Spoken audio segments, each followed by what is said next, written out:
you good with this? Are you excited about this? Absolutely. I will talk about anything. Let's do this. Why do you get angry? What and taking a line from the Family Guy, what grinds your gears? Yeah. And I'll start off right away, and I'll start off with something small, some superficial. For me, I have never had me. I've always understood my monetary where I'm at. You know what I mean? I've never been super rich, but I've always been blessed. Never wanted for anything. Never been poor or anything like that. So with that, I understand. What clothes I get, what vehicle I drive, all that stuff. It's in my means. I get it. Okay, I got no issues with you if the good Lord has blessed you with a very nice car, a Tesla, a Corvette, whatever, a Porsche, whatever you have, do your thing. But dear God, when we are driving, if you have your super high-powered $100,000 car going 25 miles an hour to 35, we're gonna have a problem. I cannot stand that. For me, okay, because for me, I understand. A lot of times you'll have a situation where you'll have the son or the daughter or whoever, they buy the car for the parent, or even the parent, the older person, they have money, they can get the car, they want to live in that luxury, whatever the scenario. Yeah. But when you're driving, at least do the speed limit. At least kind of, help us all out here. I mean, I don't have a problem with you having a nice car, but daggone it, man. If you can't just stop showing it off. Some people show it off. I can see. But other people, have a guy riding up on my tail when I'm driving, and he has a super fast car, that's fine. Okay, let me get out of the way. That you have a car like that, you need to go somewhere important, or you just right. Vice versa. Exactly.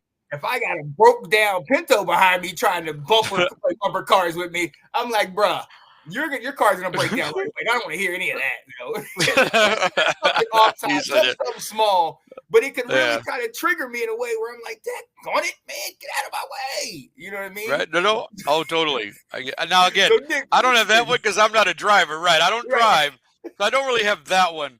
But a small one, like I said, we're starting out small, and I know this is gonna. Because I have some friends who have been known to do this, but it does grind my gears a little bit, so I want to be honest about it. Mm-hmm. I kind of don't like when people aren't on time for stuff. Ooh. Because honestly, I like to be punctual. I don't know what it is. I always have had that. Call it anal, call it whatever you want. But I'm usually early for everything that I do, whether I'm meeting with someone or if I'm going to work or whatever it is. I'm either early or on time. I very, very, very rarely do I not show up on time or that I'm late for something. Right. Now, again, out of my control if someone is picking me up or, you know what I'm saying, if I'm one of those things, then I have to wait till they get there or whatever it is. But I don't know. It's just, I mean, I don't get like super like, oh my God, I can't believe it. But it does bother me. And I noticed that it has bothered me because I'm like sitting there going, okay. We made this time. Right. Like, okay. All right. No. Okay. And you're not here. I'm waiting. It's fine. But, So that, again, and I don't want to make it a big thing. But like you said, we're starting with small. Oh, we can make it a big thing. Well, no, we could. We can make it a big thing. Because I can't stand when somebody tells you that you need to be on time and they rushing you and tell you got to get back here and you got to and then I'm on time and then all of a sudden now we still late because you late. I've had that happen too. So yes, I know that one too. No, I know that one too. But yeah, and that's why I said, again, it seems like something small and I get it. But yeah, it's just. And again, I'd say like this because, like I said, if my friends watch, they're gonna be like, "Really, Nick?" But hey, we're being honest here. This is what this show is about. Mm-hmm. Like, I just feel like, man, like, I respect your time. Please respect mine. Right. That's all. Again, I don't mean it in a bad way. I don't mean to badmouth you. I'm not naming names or talking particulars. But like, yeah, it's just to me, it's a respect thing. Yeah. I have no problem respecting your time. I know you're busy. People got stuff to do. So when we make a plan, I figure you took that time out to hang with me or do something with me. I'm grateful for that. Just be on time. That's all. Yeah. Just be on time.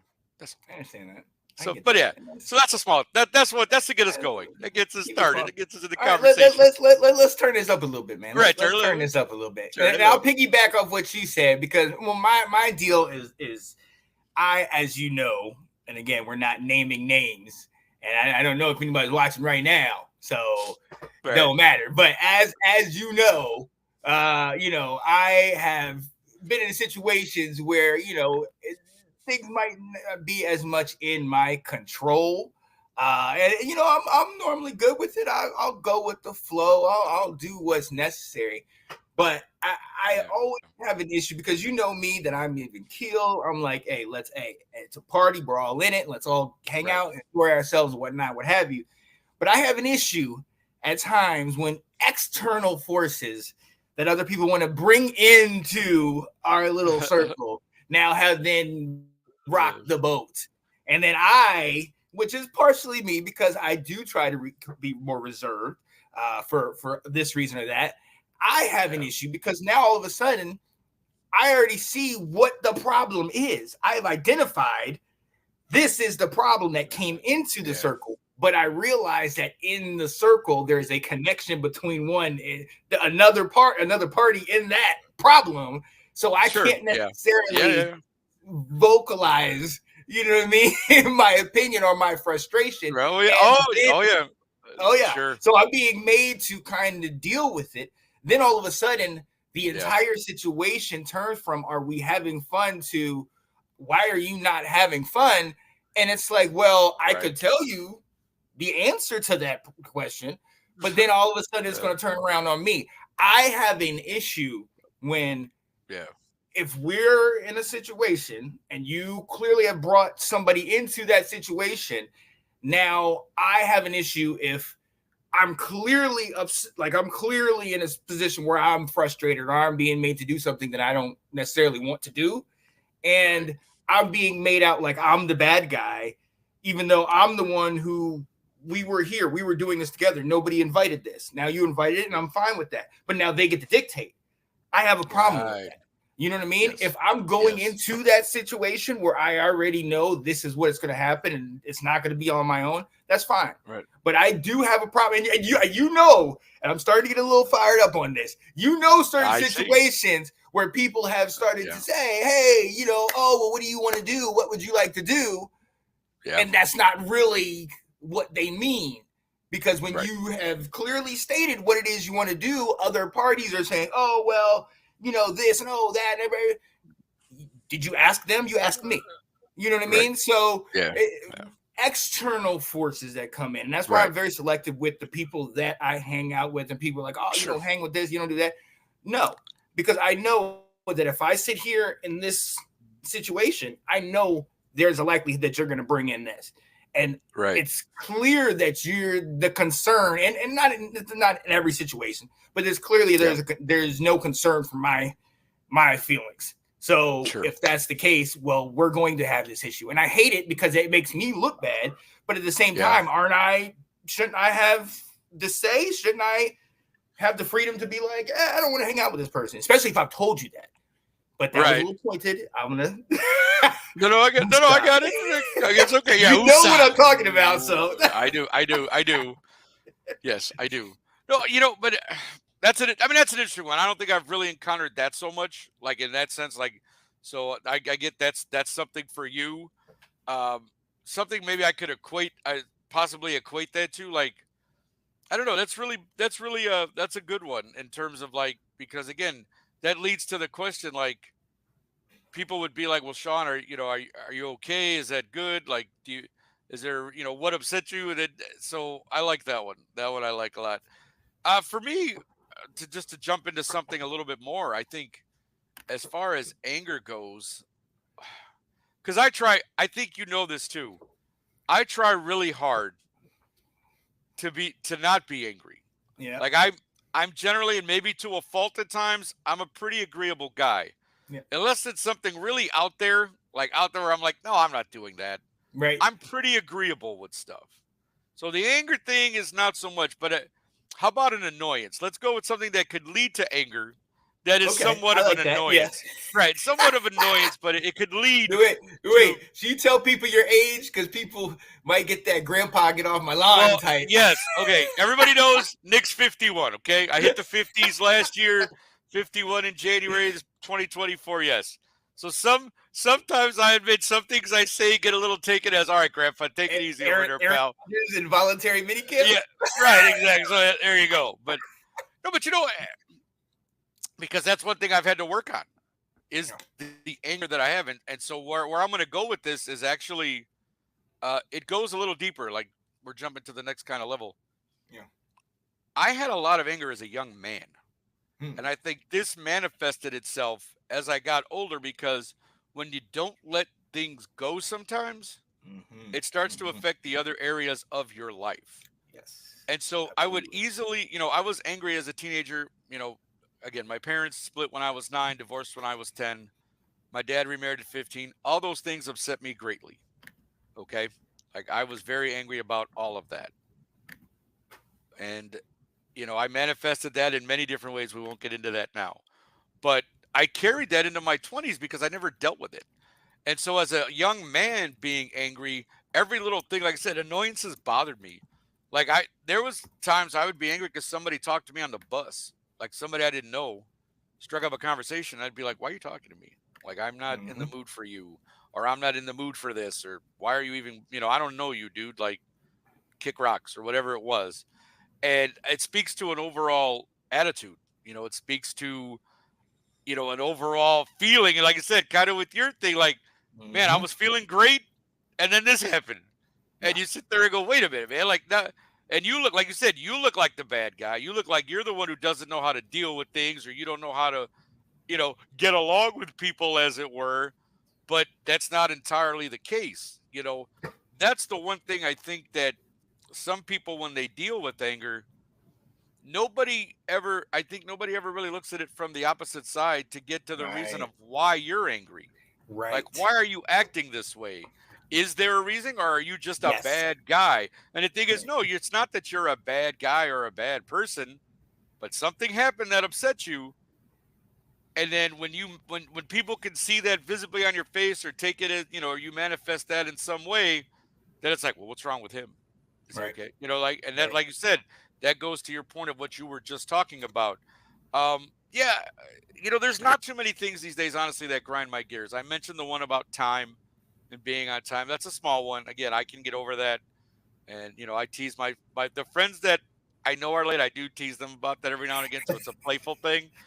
But yeah, as far as grinding gears, man, I try really hard. And again, maybe it is because I'm a little, I don't say it like that, but I've tried to set my life up in a way where I don't have to deal with that.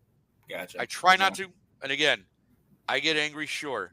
And I get angry at little stuff too. Like one day I tripped over something. I got really mad about it because I'm sitting to myself going, why the hell did I trip over? Like little things that happen in your life become, like I said, annoyances that become bigger things if you don't just go, okay, never mind. I'm just going to let that one go and I'm going to be all right.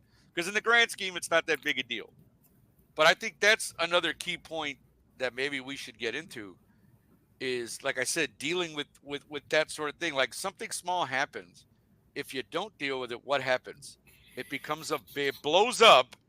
And again, to your example, something like that, I said, bringing in somebody else, and then the whole thing becomes a whole big thing when it didn't have to be that way. Right. And I think that's an important part of anger to understand, honestly, is that, again, it's an emotion. Everybody gets angry. Yeah.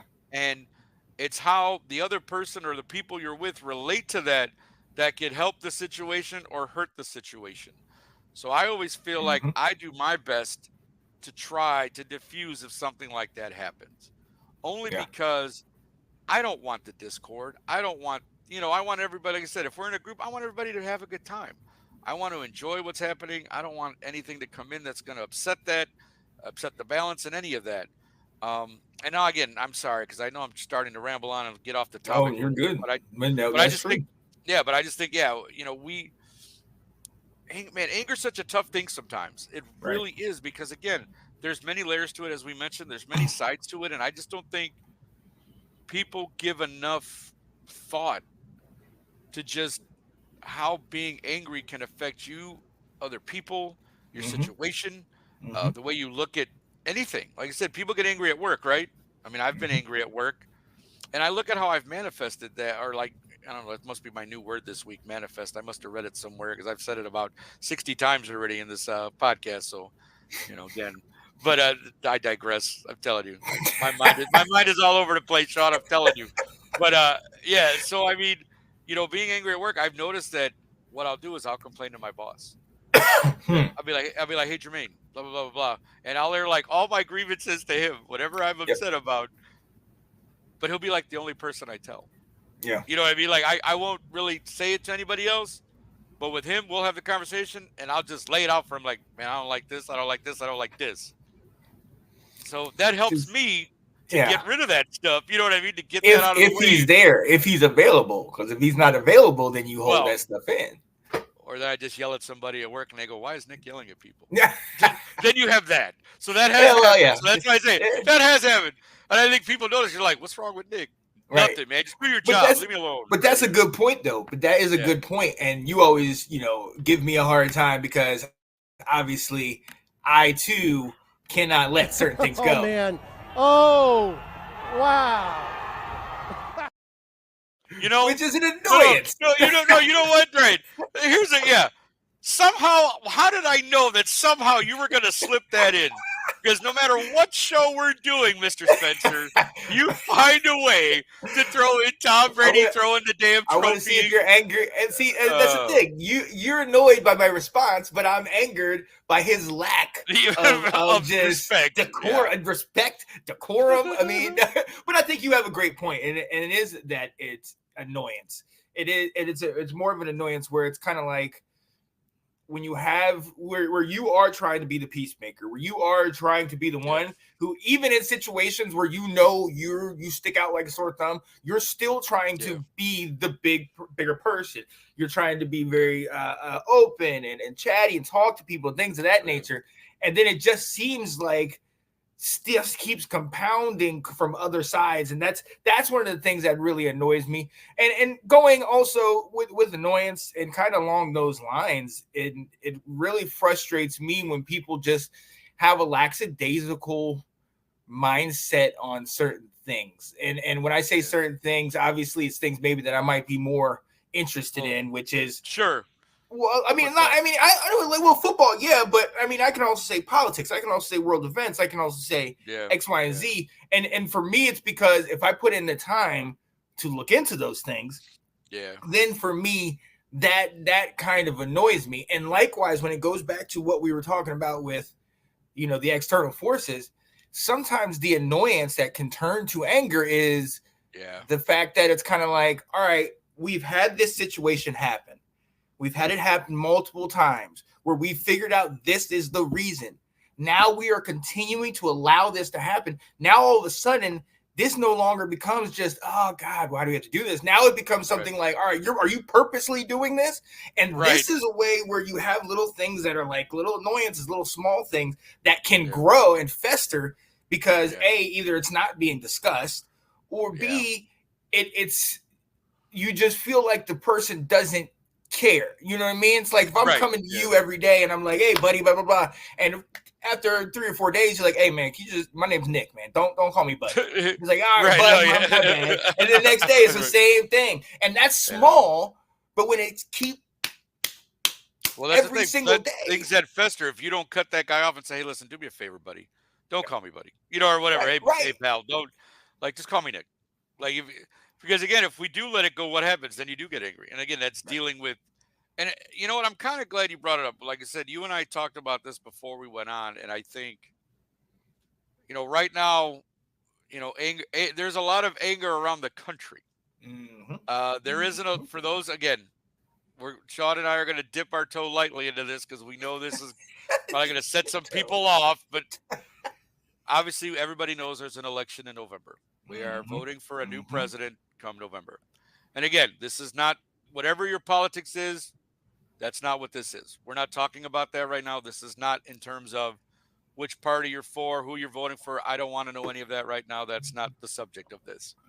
But the anger that comes from both sides on what's happening in the country really speaks to a bigger issue about, to me, respect. Because again, I don't have to agree with everything you do. Right. Like I don't have to agree, and I don't have to agree with your politics. Right. But if you treat me with respect, I'm going to treat you the same way. Absolutely. And the amount of anger you see on people, again, I have Facebook and I have friends on both sides of the aisle. And I read posts and I look at stuff and you know how people are feeling, you know the temperature. Oh yeah. There's a lot of angry people out there on both sides. People who don't like Biden, people who don't like Trump, everything that's happening, yada yada yada.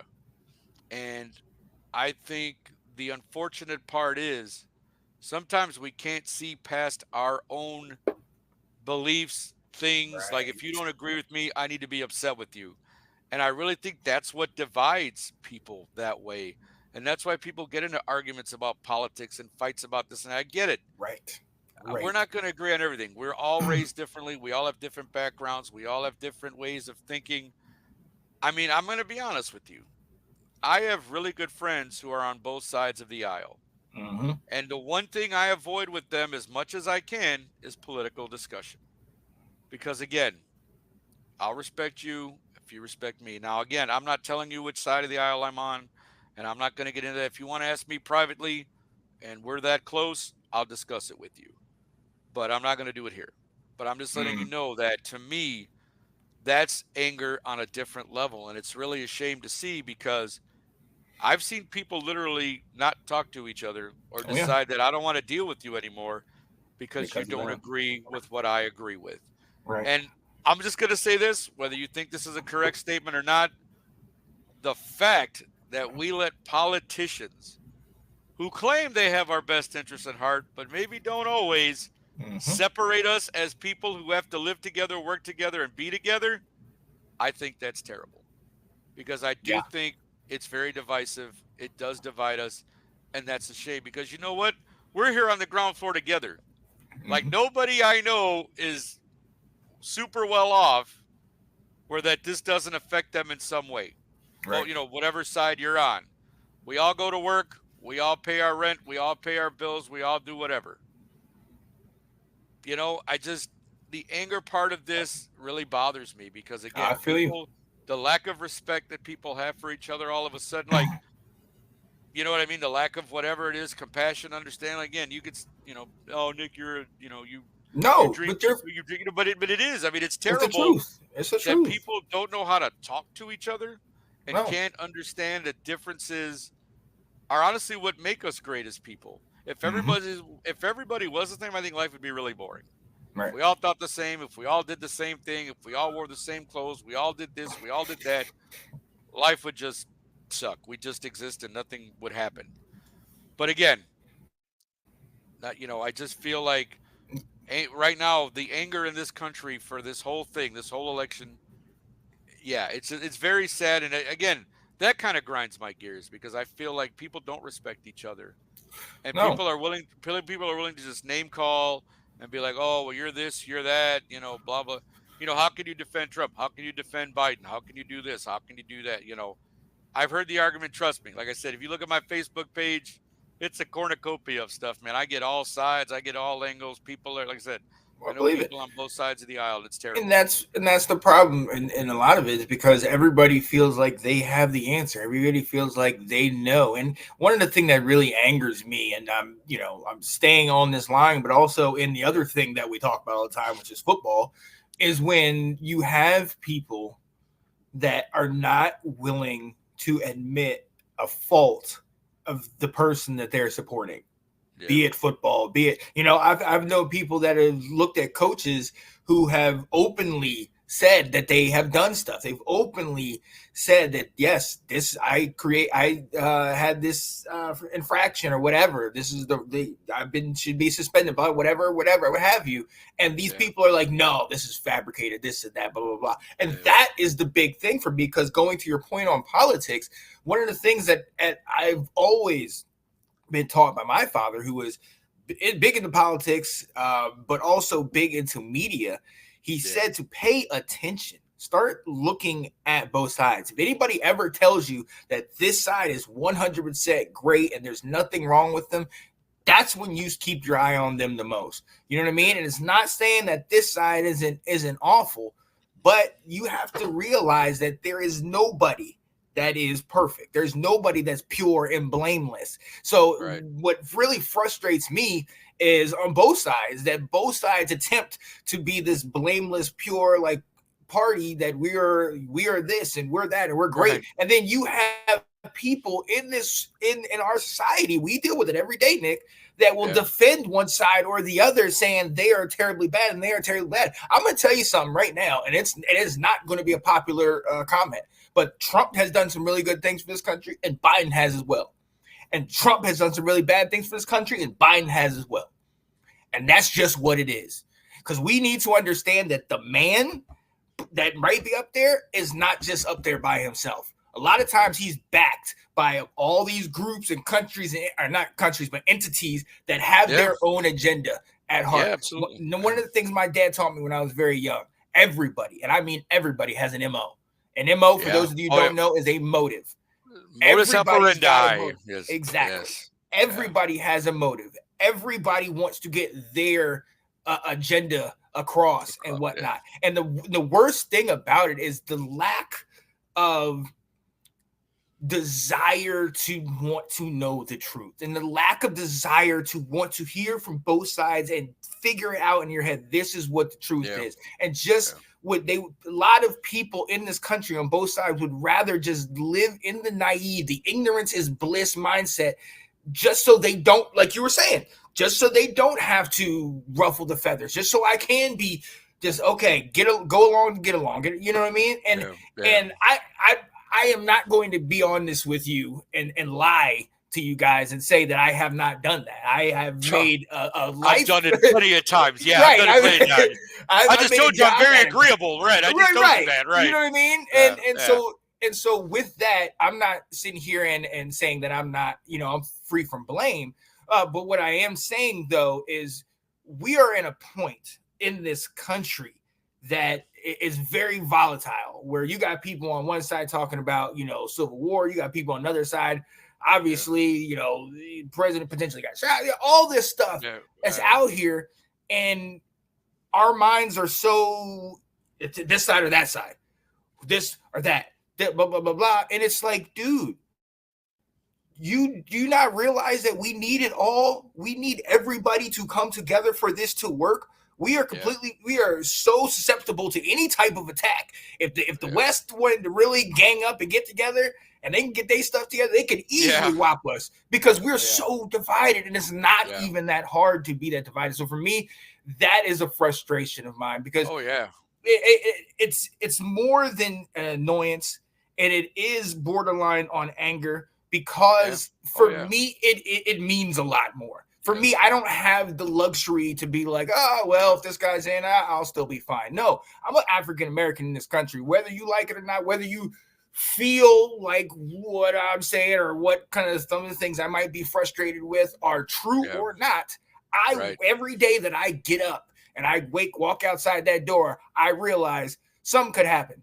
Something could happen to me. And if that happens to me, there is very likelihood that if the perpetrators of that are the ones with badges, they could potentially get off scot-free. And there is a whole party that will sit there and say he did his job and he has a family. That thug deserved to die. Yeah. Think about dealing with that when you're waking up, when you're getting out of bed every morning.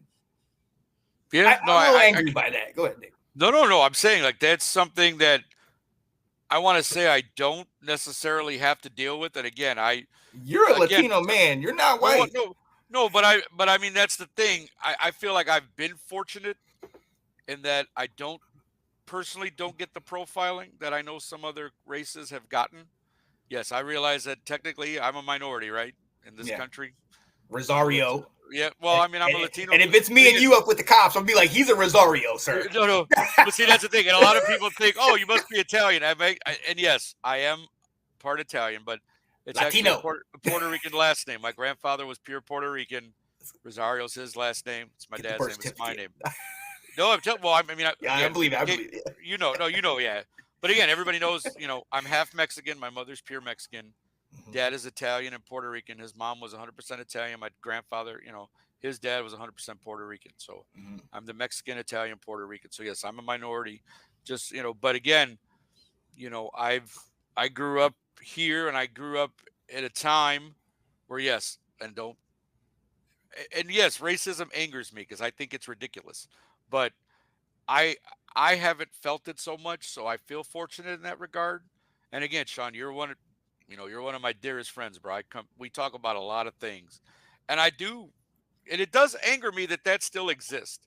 That in 2024, people are still, you know, color of the skin matters, or you know, social economic status matters to people in that sense. Like, what happened to judging people on who they are and how they treat you and how you know what I'm saying? Like, respect is a big thing, and it does anger me that people can't look past certain things. And again, maybe again that is your upbringing, because again, like I said, I try my best to take people at who they are when I meet them and how they treat me.